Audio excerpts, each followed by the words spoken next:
Minister Zahawi, I know this morning already you had a very busy schedule. I've heard you on LBC, I've seen you on Sky TV, and you're here this morning with us. I can't thank you enough. May I just, on behalf of the Assembly, if you can spare another minute, ask you a question of reassurance that we are seeking on behalf of Londoners, and that is London now receiving its fair share of COVID-19 vaccinations? And can we be confident that it will continue to do so over the coming months? Excuse me, Chair. Sorry to butt in, Chair. You haven't allocated me time for the Brexit. We have indeed allocated the time. I know that we've been chasing, the officers have been chasing you for any input that you might want to make. And only a couple of seconds, 3-4 seconds ago, I was still told that they haven't heard from you. Thus, I haven't called you. I'm very happy to call you if Minister has the time, and yeah, no problem at all.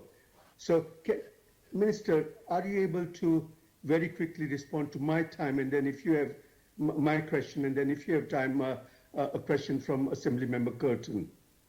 Absolutely. Why don't we take Assembly Member Kurten's question? I'll respond to both questions because I've got to wrap up. I've got to get to the House because I'm making a statement to the House of. I appreciate that. Just a reassurance as I've sought from you. Thank you. Can you answer? Yes, absolutely. Sorry, I can't hear. Thank you, Chair. Minister, I just want to ask you quickly. You said yesterday in a tweet the vaccines are safe and have been rigorously tested, but there is a lot of evidence of serious adverse health effects. For example, in Norway, there were 23 people who died in a care home after the Pfizer vaccine, and in this country, there's been an increase in care homes since the you're giving a platform to scaremongering. Sorry, I heard someone else saying something. Is that? I think I get the gist of the question, David. I can answer that question and Assembly Member Shah's question as well. I'm very grateful to you both. So, David, to your question, the Norwegian health service looked at that particular case and concluded that actually it was not linked to the vaccination programme.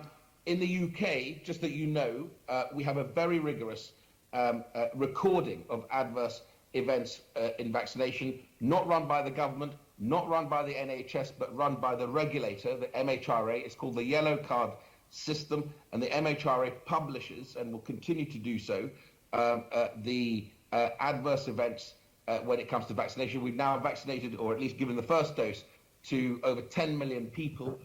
And vaccines are safe. Both vaccines went through rigorous phase 1, 2 and 3 processes.